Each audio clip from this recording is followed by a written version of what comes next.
it's just the speaker, whether it's a speaker who's acting as a narrator, whether it's a portrayal of the speaker onto others, and things like that. So today we're going to be looking at all the characters that are occurring in a piece to kind of see how they're developing, what's the relationship between them, and what are the things that we can find out about each of them as well. Good morning, guys. Good evening. Good afternoon. Welcome to Fine Print. This is our weekly Sunday show right around this time, 9 p.m. more or less, New York, where we take a look at a piece of yours and analyze it. This is not a feedback session, it's not a critique session. We're just trying to see what's actually in the poem and what's happening and how is it serving the goal of the piece or what is apparent to be the goal of the piece. To guide you in this process in poetry, there is me. Hello, guys. My name is Jeff. It rhymes with breath. We do want to extend a thank you to Nonalea for allowing us to dive into their poem. Without further ado, let's bring it up so we can all kind of look at it together. Allow me a moment, and hopefully you can see this. Okay, so again, this is our poem. The poem is How to Enchant a Woman by, again, poet. You can find her at poet Nona Leah, which I've written on top right. That last letter is an A in case you can't see that. Let's read through it really quick. Embroider her name with threads of moonlight. Twine your desires in a sachet of rose petals and lavender. Chant wishes in the flickering shadows. Breathe life into 100 blush red candles. Watch her rise from the portal. Lay a warm sacrifice at her feet, bare. Count her freckled constellations as she's fed full. Worship the dance in her eyes, daylight and sunset. Trace, I love you, across her skin. Receive the promises behind her obelisk teeth. Praise the hymns of her heart's throbbing. Sermon her divinity in chapels. Erect altars in her likeness.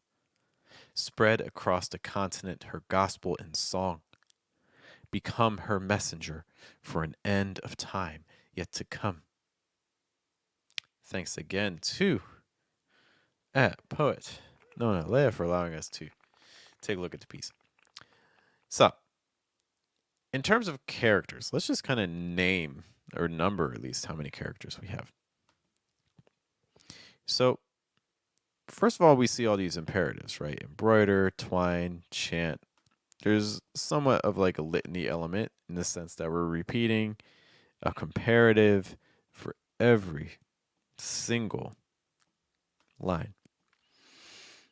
And what does that tell us from a character's perspective? Well, with imperatives, there is an I and there's a you. Now, sometimes they can be the same thing because sometimes we tell commands to ourselves, like, oh, we talk to ourselves and say, hey, we need to do this, or like, come on, I can do this, and things like that, like almost like affirmation aspect. But in general, there's at least a two-character dynamic between them. And then the other thing that we get is also the her, right? So we get two characters potentially from just all the imperatives and the commands, and then we get the her. Now, we can also get into questions, well, if we're issuing the command, are we issuing the command to a plural group or to a singular? Because of the I love you, to me it seems implied that it's a singular and not a plural. Could be wrong, but that's how I take it. So I'm taking three characters of sorts. Two or three, depending on if the command is to the speaker themselves or to another person. Okay. And then we also get the her. Do we see other characters?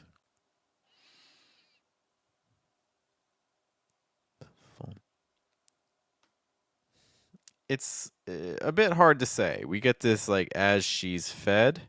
So she's not doing the feeding. Someone is giving her to fed or giving her to eat, something to eat. But I don't know if that's the speaker or the person giving or the person receiving the commands. I don't know. Okay. We also don't know entirely if the I love you is actually because the person loves her, or is just that's what they're told to do. That we don't know what the actual emotion is. Okay, I guess it's implied that there is actual love there, but it's not entirely clear just by the wording of the poem itself. Um, Received the promises behind her obelisk teeth, praised the hymns of her heart's throbbing sermon, her divinity in chapels, erect altars, spread across the continent, her gospel. There seems to be hints that there are other people in existence, right? Spreading um, the gospel in song, becoming a messenger. So there are these implications that our speaker is not operating in isolation in this world. There are other people. However, in the world of this poem, by and large, 2 to 3 characters. Okay. What do we know about each of these characters? Well, let's start off with, I guess, the more general speaker, the person giving these commands. We don't know a ton about them, but some things that we can imply. The poem is entitled How to Enchant a Woman. So we're giving commands, we're giving orders. Okay. So if we're giving orders, and that's in general, when a person is giving orders, that puts you into a position of authority, in a position where you can give orders to be followed. Doesn't necessarily mean you're going to be listened to, but it almost has the feeling of, I feel like I have power over you, so I'm going to give a command. That may or may not be true in terms of the authority, but you perceive yourself as having it. Okay. So that's the first thing that we kind of see. The speaker kind of giving off this list, giving off the command: embroider, twine, chant, breathe, watch, lay, count. Okay. This is also a speaker who, by giving these sorts of commands, seems to have a degree of familiarity with these things. The speaker knows, for instance, that it's possible to embroider with threads of moonlight. The speaker knows that there is a need for a sachet of rose petals and lavender. The speaker knows that there's going to be flickering shadows. The speaker knows that she's going to rise from the portal. Okay, so there's a great degree of familiarity of what's happening or what's about to happen on the part of the speaker. And if the speaker and the person being talked to are different, then it's also implied that the person that they're talking to, I think, is in a position lacking authority. They're kind of being told, like, hey, these are the things that you need to do. You need to do this. You need to do this. You need to do this. So not only does the person being talked to not have the same degree of authority as the speaker, but in addition to that, they also don't have the familiarity of what's happening or what's about to happen. Or at least the speaker has that perception, or is giving us that perception.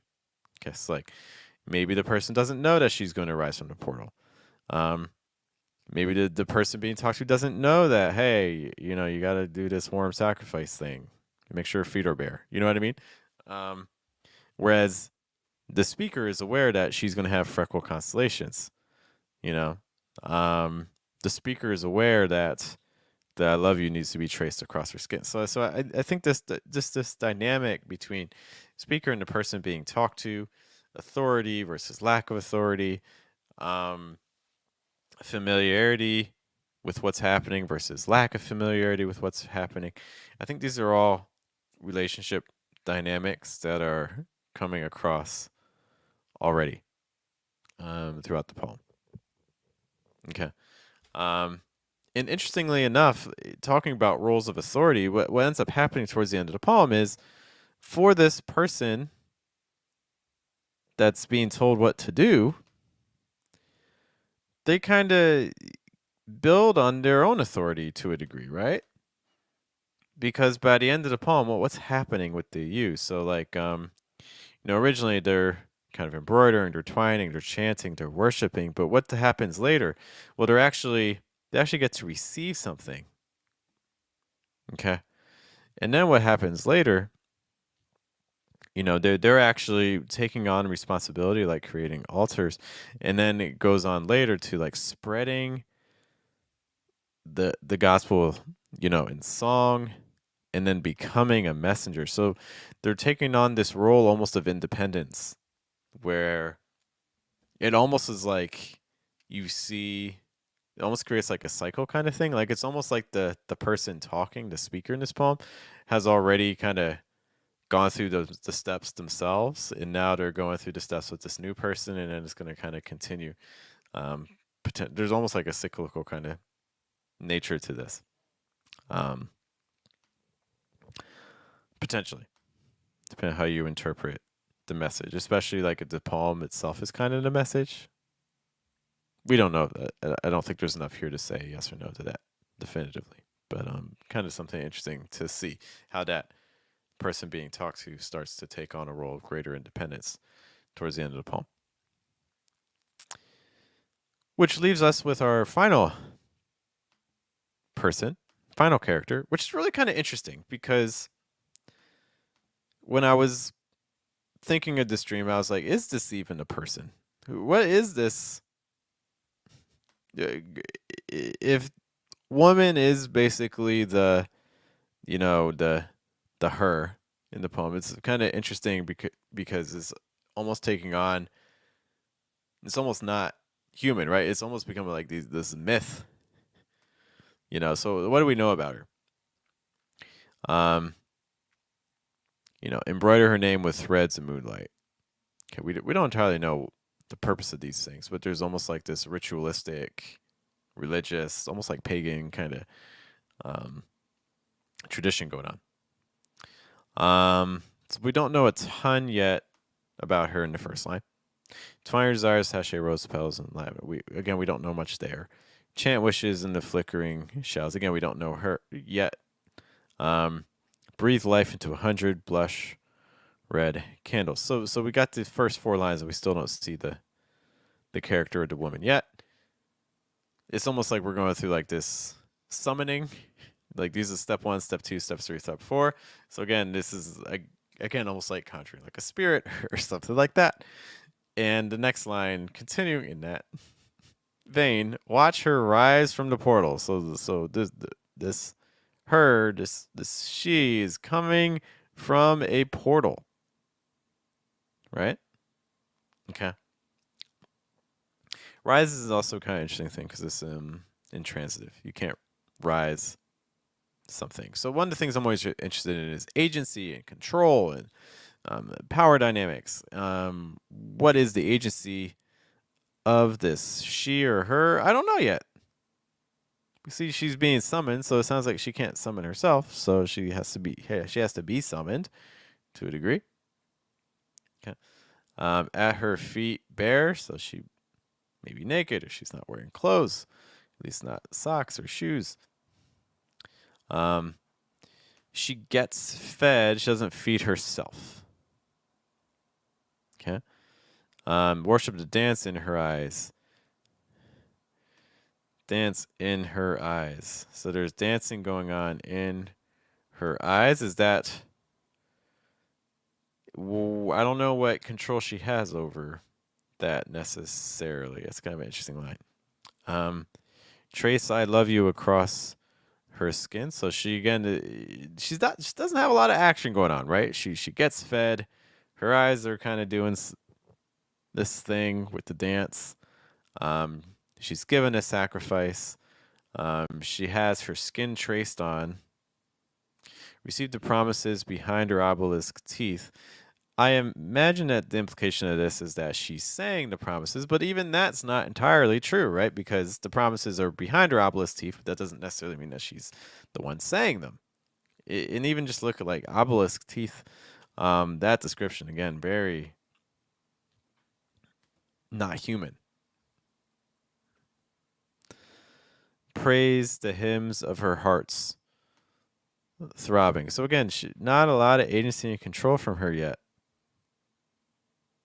She's again just there's a lot of observation of her, but we don't necessarily see her doing a lot. We see things around her doing things. We see her heart doing things. We see her eyes doing things. But we don't necessarily see her doing things. Sermon, her divinity, in chat. So again, we're attributing things like divinity to her. We're attributing hymns of her heart to her. We're attributing like promises potentially, or at least the promises are found behind her teeth if we're not attributing them to her directly. Erect altars in her likeness.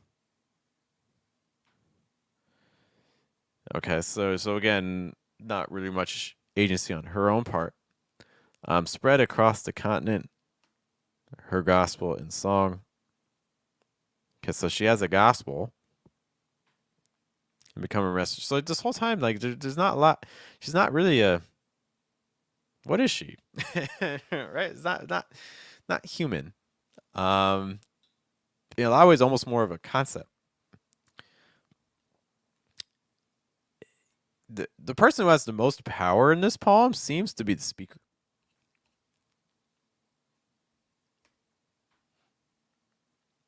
Which kind of makes sense. The speaker, if the speaker is the person that's teaching how to enchant a woman, you know, it almost has a sense of like almost like Frankenstein's monster kind of thing. Like it's like here's how you do it. These are the steps. This is what you got to do. And so I'm really this relationship not only between the speaker and who they're talking to, but also this relationship between the speaker and if the she is woman, you know, that relationship dynamic I think is really interesting and complicated. And because basically it's like going through the steps and here's how to create the thing. So it's almost like I have the power to summon this form who doesn't seem to have a lot of agency of their own, you know, but who seems to kind of attract a lot of veneration. So that's the relationship dynamics in this piece I'm really curious about. So that's kind of just the thing I wanted to highlight today. So in your what's the takeaway from this? So in your own poems, kind of asking yourself, okay, who is your speaker? And that's kind of the thing that we've been asking the last minute or so. Like, who is the speaker of this poem exactly? Who is the speaker? What do they know? What don't they know? And how is that being projected into the piece? Because right now, the speakers really put themselves in a position of power, and they haven't necessarily shown us where exactly that the end of that power is, or the full extent of it. And then also kind of analyzing, like in your own poems, like who is the person that has agency, who doesn't have agency. Does that role change? Kind of like what we saw towards the end of this piece here, where the person being talked to suddenly takes on a certain level of control, you know, to an extent. How are those relationships shifting? That can also be helpful, for instance, when we think about like the turn in your poem. Like if you're trying to think about, oh man, like this poem needs some movement or some progression. What can I do? Well, maybe examining the relationship dynamics between the characters and seeing is there any sort of tension there, or is there any sort of shift that occurs towards the end, or maybe something needs to occur.